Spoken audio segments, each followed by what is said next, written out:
Imagine, right now, in one instant, the money in your wallet, checking, or investment accounts could purchase only 1/10 or 1/100th of what it could yesterday. How would your life be affected? Could this even realistically happen? Well, who is in control of your money and how the US dollar works? Not you. Did you decide in 2008 to help bail out large failing banks? Probably not. But your government did. Did you notice how prices rose for gas and food after this? Our crisis was witnessed by the world, by our creditors, yet our government borrowed more money and the Federal Reserve printed more dollars. All of these events changed the value of each dollar you have. At any moment, another event could happen that changes the value of these dollars more dramatically. So how can you protect yourself? You may have been told to store wealth in real estate or gold and silver. These are good places to store wealth, but you cannot buy groceries or goods directly with these assets because they aren't currency. You can't transfer their value easily or efficiently for real-world transactions. There is a form of currency that does not deal in dollars, and that is actually inflation-proof. It is the banker's worst fear.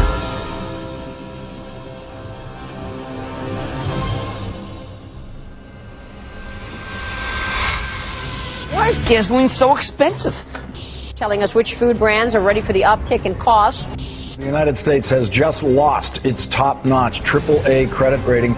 18 people have been charged in what may be one of the nation's largest credit card fraud rings. What some are calling fool's gold, it is the virtual currency called is a kind of holy grail of payments. We're asking whether or not this currency really has any longevity, let alone legitimacy. How can I hedge against inflation and other government manipulation? One thing I did was to buy Bitcoin. What are they? I don't really know that much about Bitcoin. Bitcoin is a purely online currency with no intrinsic value. It is digital currency, which you can then use to buy things online.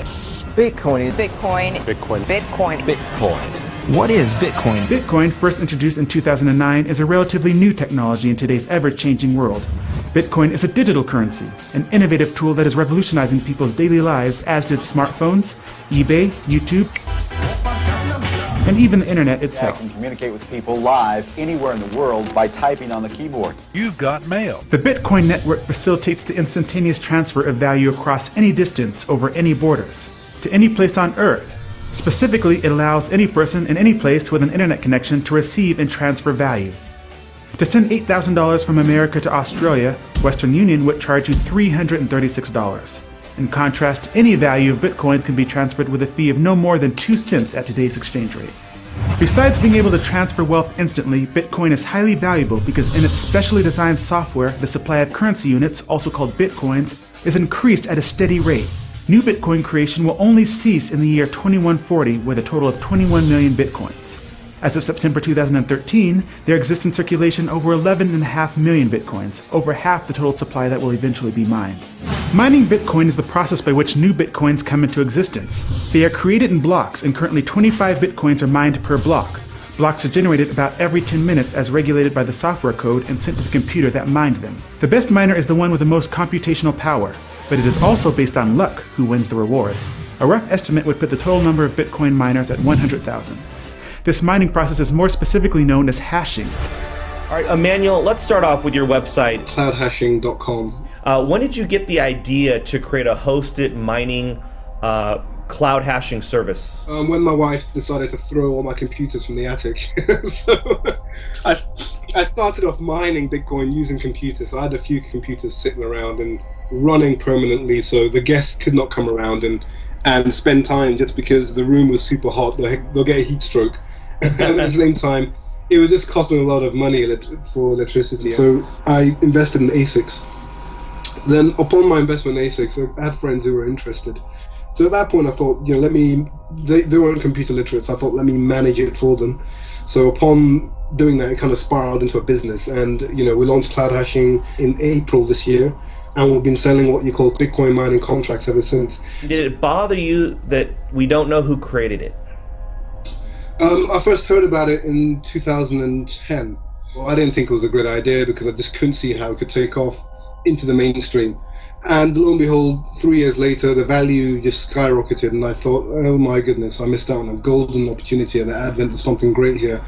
I think the very fact that I didn't know who created it kind of raised a lot of questions. I mean, but realistically, that didn't matter. The maths itself and the proof of work concept itself, it's a super secure currency. It may be hard to trust such a new, strange, and exciting system like Bitcoin. Some, mainly computer technology enthusiasts, already see Bitcoin as more secure than email, online banking, and your E-Trade account. So what made you say, you know what, I'm going to trust Bitcoin? Well, that's a great question. Do you use the internet? I do. Do you trust it?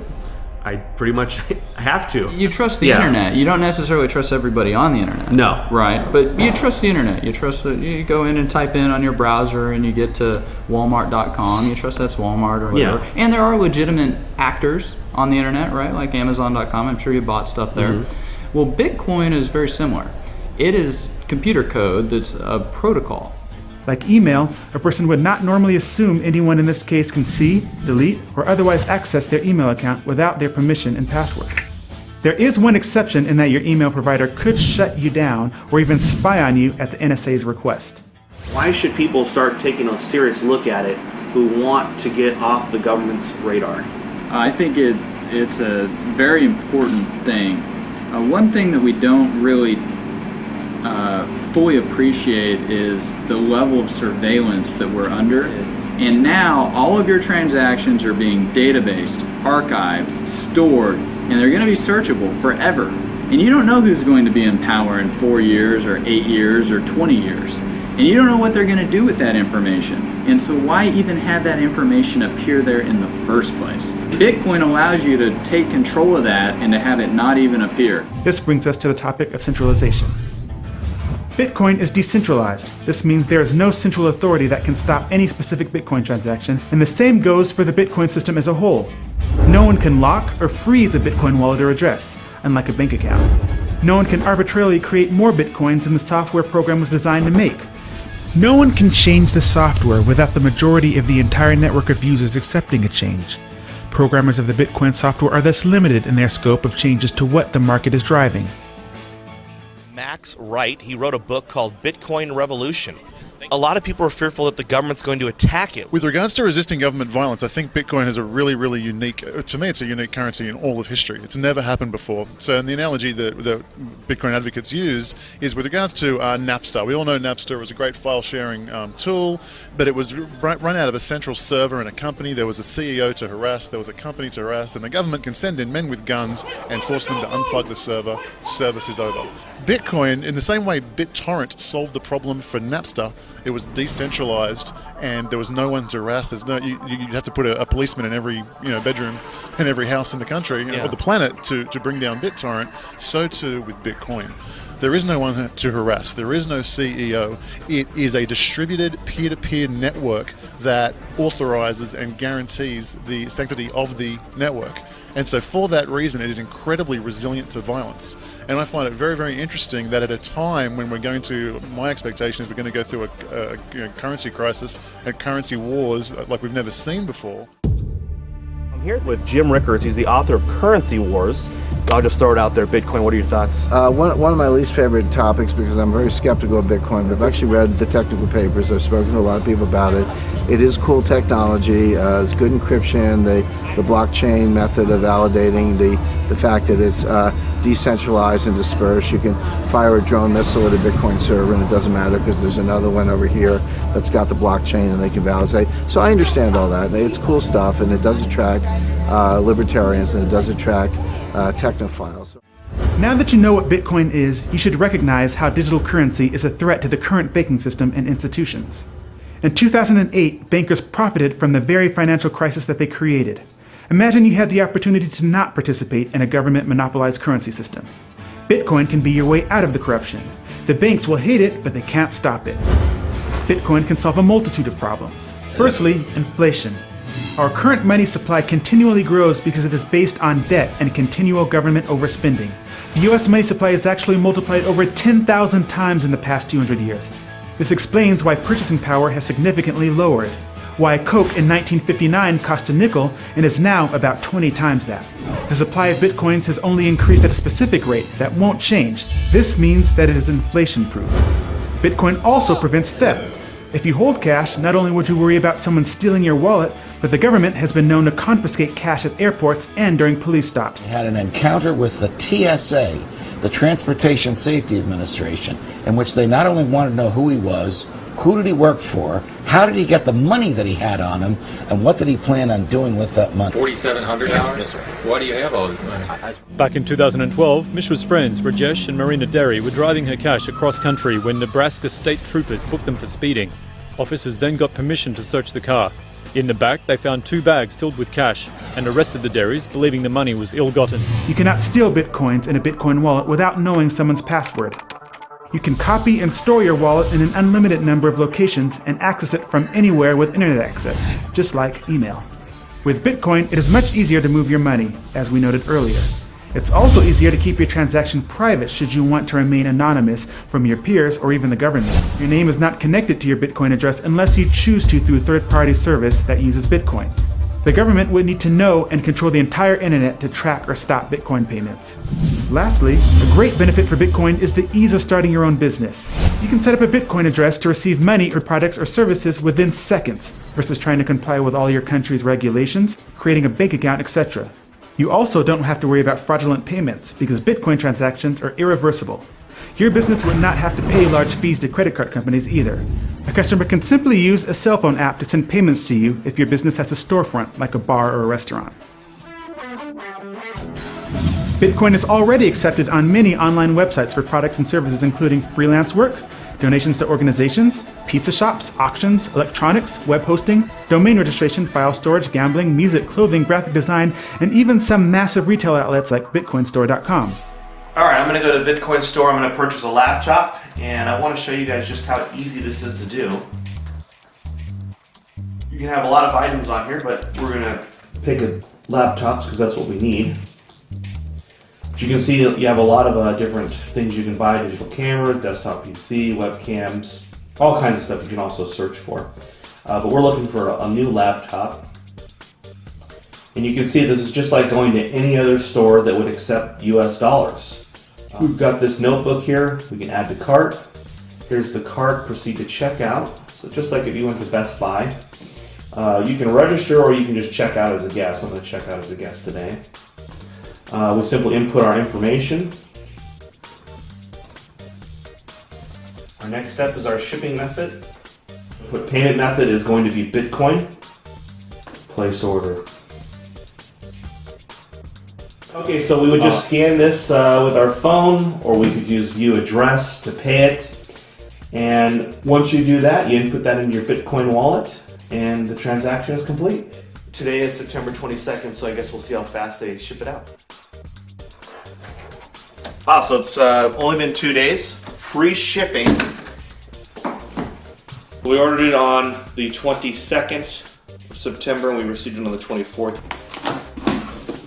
You've got all your accessories, brand new. Yeah, same price as Amazon. I didn't pay anything extra for it. It's perfect. That was easy. Let's see what else I can do with Bitcoin. All right, so I'm on bitmit.net, and I'm going to sell my old TV. A lot of my friends and stuff were giving me crap, so I ended up getting this new TV. I've had this TV for, 10 years now. It's a 62-inch. Sweetheart, some Africans from Ghana want to buy our TV with Bitcoin. Over 1,000 people attended the Bitcoin conference in San Jose, May 2013. The Bitcoin Forum has over 100,000 members discussing Bitcoin. Payment processor BitPay currently has thousands of merchants using their services to accept Bitcoin payments on their websites. As of September 2013, the value of Bitcoins created has reached $1.5 billion as determined by the free market. Bitcoin seems to be growing at a rapid rate, maybe even outpacing the government's ability to regulate it. When the Financial Crimes Enforcement Network of the Department of the U.S. Treasury announced that virtual currencies are subject to the same rules as other currencies, the price didn't crash. In fact, it went up from there, as if attempts to regulate Bitcoin don't matter. This idea that somehow, you're escaping government scrutiny or you're outside the government matrix or whatever is just not true. Mt. Gox was, attacked by the government. Of course, the Silk Road Now arrests have been made. So the government's watching everything you do. So there were a lot of exchange popping up, and they started getting hammered. And I mean, with all the laws and banks closing their accounts and stuff like that, and that made it difficult. But then in comes local Bitcoins. They let individuals advertise whether they want to buy or sell, and those individuals hook up with each other.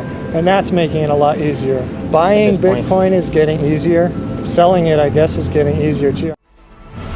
There's no reason in the world that a privately issued currency couldn't be issued and serve maybe even better, because it's totally beyond the temptation of politicians to start meddling with the rules. Yeah. It's beyond the reach of political temptation. Now, picture a world where you are in control of your money, where you're free to spend any amount, small or large, anywhere in the world, and your identity is safe. Your money cannot be diluted by government creating it out of nothing and then giving it away to banks, special interests, towards wars, or in foreign aid. You can help stop selfish banking interests. You can shape your destiny. And we don't even have to end the current system. We just merely need to bypass it.